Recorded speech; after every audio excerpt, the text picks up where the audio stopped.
আসসালামু আলাইকুম। ধারাবাহিক প্রথম আলো পত্রিকা বিশ্লেষণের আজ রোজ শুক্রবার 26শে জুলাই 2024, 11ই শ্রাবণ 1431, 19শে মহররম 1446। প্রথম আলো পত্রিকার প্রথম পেজটা যদি আমরা দেখি, দেখেন প্রথমেই যে বিষয়টা আসছে, বর্তমান ট্রেডিং নিউজ, হট নিউজও বলতে পারেন, কোটা আন্দোলন বিষয়ে আরও 5 মামলায় শিক্ষার্থীরা আসামি। আচ্ছা, নতুন করে আরো 5টি মামলা হয়েছে, এই 5 মামলায়ও শিক্ষার্থীরা কি আসামি। দেখেন, বলছে যে শাহবাগ থানায় অজ্ঞাতনামা আন্দোলনকারীদের নামে 11টি মামলা, আশুলিয়া থানায় জাহাঙ্গীরনগর বিশ্ববিদ্যালয়ের শিক্ষার্থীদের নামে অজ্ঞাত মামলা, রূপনগর থানায় বেসরকারি বিশ্ববিদ্যালয় এর শিক্ষার্থীদের নামে অজ্ঞাতনামার মামলা দায়ের করা হয়েছে। ঠিক আছে, এ বিষয়ে বর্তমান আইনমন্ত্রী আনিসুল হক বলেছেন, দেখেন, আন্দোলন করার কারণে কোনো সাধারণ শিক্ষার্থীর বিরুদ্ধে হয়রানিমূলক মামলা হবে না। যারা সরকারি বিভিন্ন স্থাপনা সহিংসতা ও ধ্বংসযজ্ঞ চালিয়েছে সে ব্যাপারে মামলা হবে। তারপরে আমরা যদি আরো একটা আর্টিকেল দেখার চেষ্টা করি, দেখেন, খুব দুঃখজনক একটা আর্টিকেল এটা। বারান্দায় দাঁড়ানো আহাদের ডান কানে ডান চোখে লাগে গুলি। দেখেন, আমরা যদি একটু কোটা আন্দোলনরত অবস্থায় সে আহত হয়। দেখেন, এক পাশে বাবা আর এক পাশে মা, মাঝখানে দাঁড়িয়েছিল ছোট্ট আব্দুল আহাদ, 4 বছর বয়স মাত্র। বাসার বারান্দায় দাঁড়ানো 3 জোড়া চোখ নিচের দিকে তাকিয়ে। বাসার নিচে কোটা সংস্কারের দাবিতে আন্দোলনকারীদের সঙ্গে পুলিশ ও ছাত্রলীগের সংঘর্ষ চলে। আচমকা মেঝেতে লুটিয়ে পড়ে আহাদ। বাবা ভেবেছিল মাথা ঘুরে পড়ে গেছে, ছেলে ধরে তুলতেই বুকে রক্তাক্ত অবস্থা। কি বেদনাদায়ক।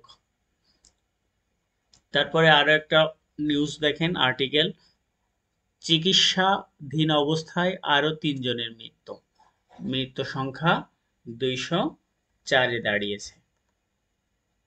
তারপরে আমরা যদি অপর পাতায় যাই, দেখেন,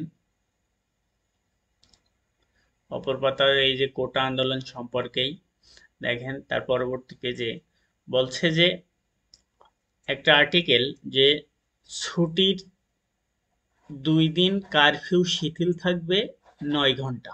ঠিক আছে, চলমান যে কারফিউ সেটা শিথিল থাকবে 9 ঘন্টা, ছুটির দিন অর্থাৎ আজ শুক্রবার এবং আগামীকাল শনিবার। ঠিক আছে, এখানে আরেকটা নিউজ, মোবাইল ইন্টারনেট চালুর বিষয়ে এখনো কোনো সিদ্ধান্ত আসেনি, তবে তথ্য প্রতিমন্ত্রী আশ্বাস দিয়েছিল যে রবিবার অথবা সোমবারে, ঠিক আছে, মোবাইল ইন্টারনেট চালু হওয়ার সম্ভাবনা আছে। ঠিক আছে, আমরা যদি আরো একটু নিচে আসি, দেখেন, এখানে আপনার কমলা হ্যারিস ও ডোনাল্ড ট্রাম্পের আগামী 60তম মার্কিন নির্বাচনের বিষয়ে একটা আর্টিকেল, যে কারণে কমলা হ্যারিস জিতে যেতে পারেন। ঠিক আছে, এখানে কয়েকটা মন্তব্য করেছে, সে মন্তব্যগুলো যদি একটু দেখি, দেখেন, প্রথম যে মন্তব্যটা দেখেন, বলতেছে কমলা একদিকে দলকে ঐক্যবদ্ধ করছেন, সঙ্গে সঙ্গে তৃণমূল পর্যায়ে বিপুল উৎসাহ সঞ্চারে সক্ষম হয়েছে।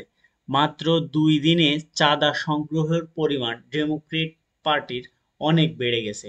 ঠিক আছে, জিততে হলে কমলাকে ডেমোক্রেট পার্টির তৃণমূল পর্যায়ের নারী, কৃষ্ণাঙ্গ, ল্যাতিন ও তরুণ ভোটারদের মধ্যে আগ্রহ বাড়াতে হবে।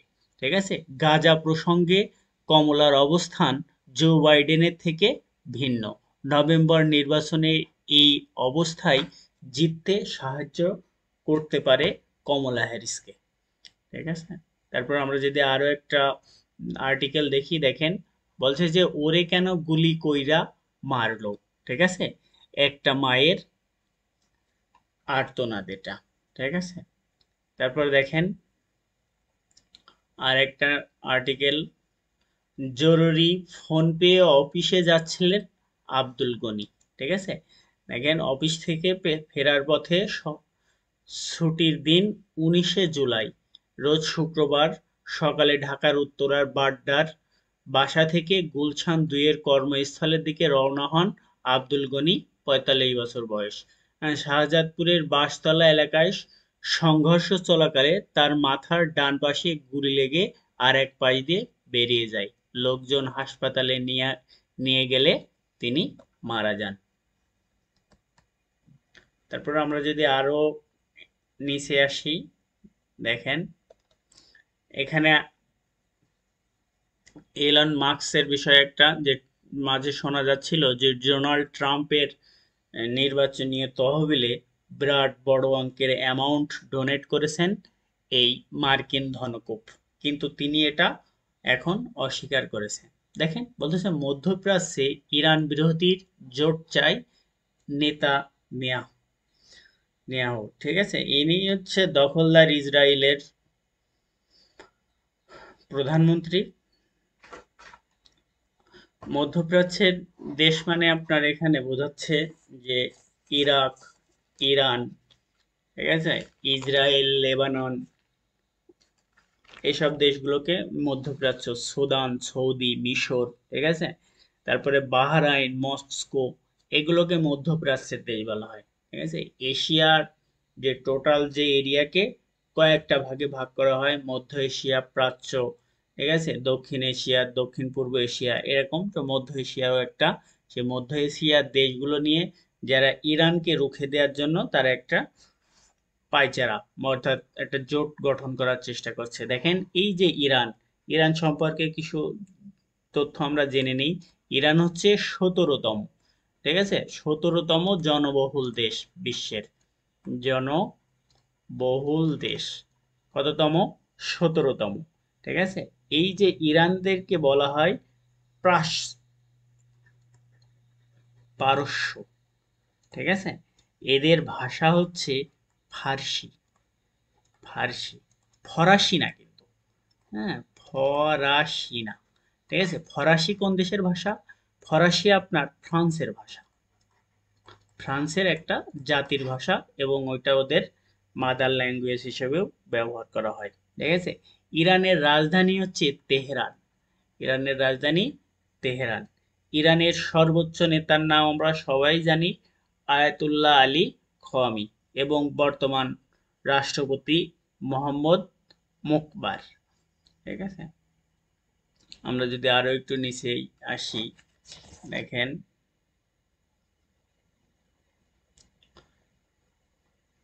এই যে রুশদির হামলাকারীর বিরুদ্ধে নতুন অভিযোগ। ঠিক আছে, এই যে সালমান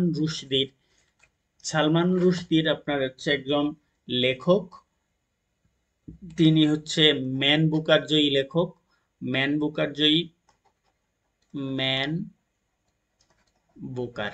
ঠিক আছে, এটা আপনাকে সাহিত্যের নোবেল বলা হয়। ঠিক আছে, সাহিত্যের নোবেল, নোবেল বলা হয়। ম্যান বুকারকে সাহিত্যের নোবেল হিসেবে চিহ্নিত করা হয়। ঠিক আছে, তিনি এই যে সালমান রুশদি আপনার ম্যান বুকার পুরস্কারে ভূষিত হয়েছিলেন 1981 সালে। ঠিক আছে, 1981 সালে মিডনাইট চিলড্রেন এই বইয়ের জন্য। ঠিক আছে, এই যে ম্যান বুকার পাইছিলেন মিড নাইটস চিলড্রেন, চিলড্রেন এই উপন্যাসটার জন্য তিনি দ্য ম্যান বুকার প্রাইজে ভূষিত হয়েছিল। এই ম্যান বুকার প্রাইজটা দেখেন, এটা ইংল্যান্ড কর্তৃক বা যুক্তরাজ্য, ঠিক আছে, যুক্তরাজ্য কর্তৃক ডিস্ট্রিবিউট হয়। দেখেন যুক্তরাজ্য বলতে 4টা দেশ বোঝায়। ঠিক আছে, যুক্তরাষ্ট্র কয়টি দেশ? 4টি দেশ। 4টি দেশগুলো হচ্ছে ইংল্যান্ড,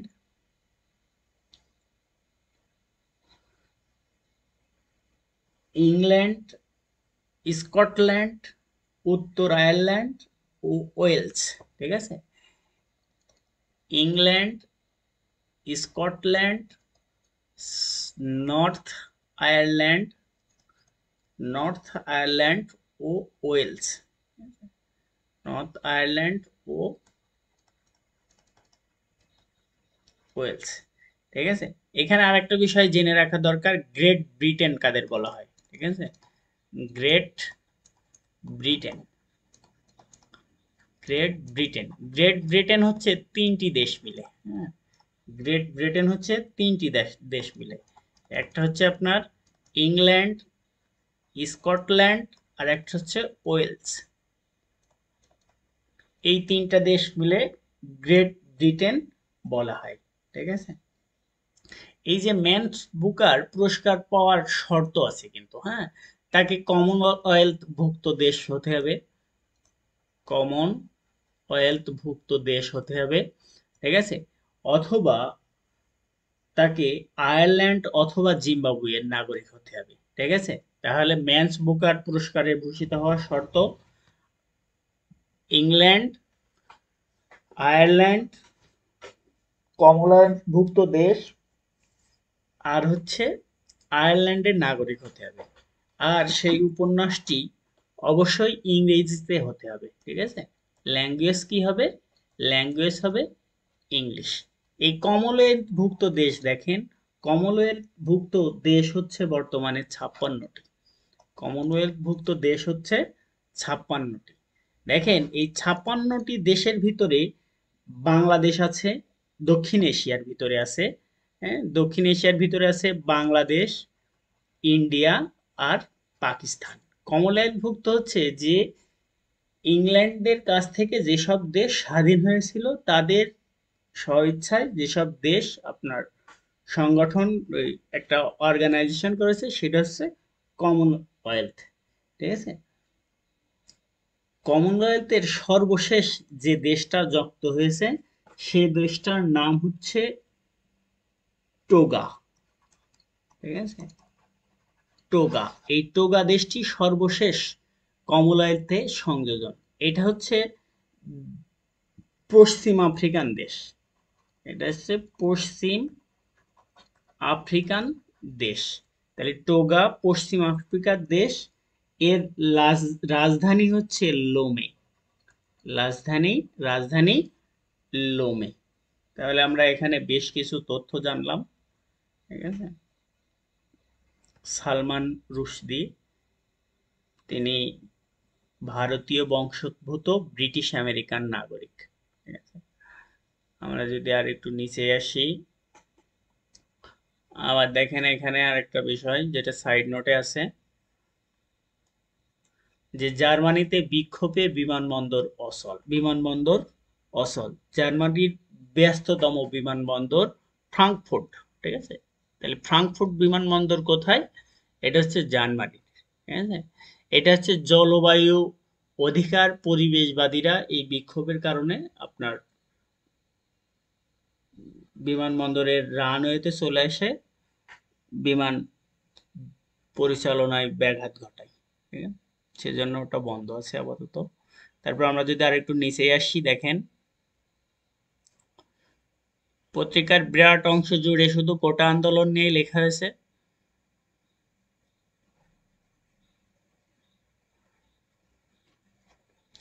দেখেন, পণ্য খালাসের চাপে চট্টগ্রাম বন্দরে জট। ঠিক আছে, যে এই লাগাতার কয়েকদিন ব্যাকআউটের কারণে, অর্থাৎ ধর্মঘট বলতে পারেন এটা, হ্যাঁ, সামরিক আইন বা মার্শাল ল জারির কারণে কোনো কিছু যানবাহন চলাচল না করতে পারার কারণে বাংলাদেশের বৃহত্তম সমুদ্র বন্দর চট্টগ্রামে যানজট। দেখেন বন্দর বিষয়ে যে কথাগুলো আরো একটু জানা দরকার। বন্দর, ঠিক আছে, বন্দর হতে পারে আপনার সমুদ্র বন্দর, সমুদ্র বন্দর হতে পারে স্থল বন্দর, হতে পারে সেটা নদী বন্দর। ঠিক আছে, বাংলাদেশের সমুদ্র বন্দর তিনটি। ঠিক আছে, একটা হচ্ছে চট্টগ্রাম, চট্টগ্রাম,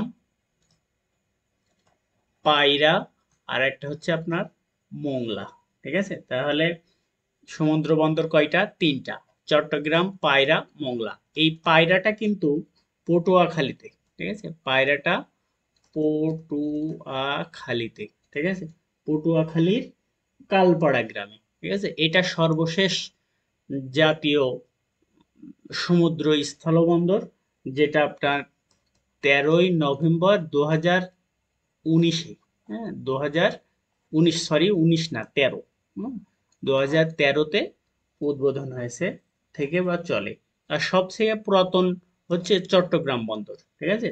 চট্টগ্রাম সমুদ্র বন্দর, এটা আপনার 1887 সালে ব্রিটিশ পিরিয়ডের, ঠিক আছে? আর মোংলা বন্দর হচ্ছে 1950 সালে, এটা হচ্ছে পাকিস্তান আমলের স্থলবন্দর। এই সরি, স্থলবন্দর না, সমুদ্র বন্দর। বাংলাদেশে এই যে নদীমাতৃক বন্দর আছে আপনার 46টি, আর স্থলবন্দর আছে 25টি, ঠিক আছে? স্থলবন্দর 25টি আর নদী বন্দর হচ্ছে 46টি। সবচেয়ে বড় স্থলবন্দর যশোরের বেনাপোল, ঠিক আছে? আমরা যদি আরেকটু নিচে আসি,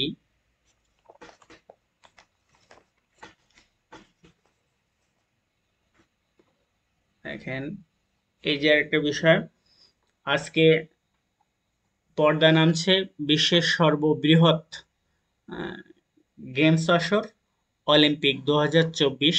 দেখেন অলিম্পিক 2024 এর আয়োজক দেশ হচ্ছে, 2024-এর আয়োজক দেশ ফ্রান্স, ঠিক আছে? আয়োজক দেশ হচ্ছে ফ্রান্স। ফ্রান্সের শান নদীতে, ঠিক আছে? শান নদীতে নদীতে এর শুভ উদ্বোধন হবে, ঠিক আছে? এর ব্যাপ্তিকাল হচ্ছে আপনার উদ্বোধন 26শে জুলাই এবং সমাপ্তি ঘটবে 11ই আগস্ট, ঠিক আছে? অংশগ্রহণকারী দেশ হচ্ছে 206টি, অ্যাথলেট 10,500 জন, মোট খেলা হচ্ছে 32টি এবং ইভেন্ট হচ্ছে 329টি। এটা হচ্ছে গ্রীষ্মকালীন অলিম্পিক, ঠিক আছে? অলিম্পিককে দুই ভাগে ভাগ করা হয়, ঠিক আছে? অলিম্পিক বিষয়ে আর একটা তথ্য জানা দরকার। দেখেন এই অলিম্পিক সর্বপ্রথমে এথেন্সে হয়, ঠিক আছে? সর্বপ্রথমে এথেন্সে হয় 1904 সালে, ঠিক আছে? 1904 সাল থেকে প্রতি 4 বছর পর পর, হ্যাঁ, 4 বছর পর পর এই অলিম্পিক গেমস অনুষ্ঠিত হয়ে থাকে। অলিম্পিকের হেডকোয়ার্টার হচ্ছে সুইজারল্যান্ড, সুইজারল্যান্ড। অলিম্পিকের হেডকোয়ার্টার সুইজারল্যান্ড। এই গ্রীষ্মকালীন অলিম্পিক হয়, আবার একটা হয় শীতকালীন, লিপ ইয়ার, অর্থাৎ প্রতি 4 বছর পর পর যে লিপ ইয়ার হয়, লিপ ইয়ারের বয়সে, লিপ ইয়ারের বছরে গ্রীষ্মকালীন এবং লিপ ইয়ারের পরবর্তী 2 বছর পর, অর্থাৎ যদি লিপ ইয়ার আমরা ধরি 2016-তে অলিম্পিক হয়েছে, 2016, 20 আর এই 24-এ হবে, এগুলো সব লিপ ইয়ার, ঠিক আছে? তাহলে দেখেন 2016-তে হয়েছে, 2018-তে হয়েছে, 2020, 2022-এ হয়েছে এবং 2026-এ হবে। দেখেন এর পরবর্তী গ্রীষ্মকালীন অলিম্পিক হবে 2028 সালে, সেটা হবে ইউএসএতে, ঠিক আছে? এবং 2026 সালে যে শীতকালীন অলিম্পিক হবে সেটা হবে আপনার ইতালিতে, ঠিক আছে? এই বর্তমান গ্রীষ্মকালীন অলিম্পিক এটা হচ্ছে 33তম, ঠিক আছে? এই বর্তমান এটা হচ্ছে 33তম।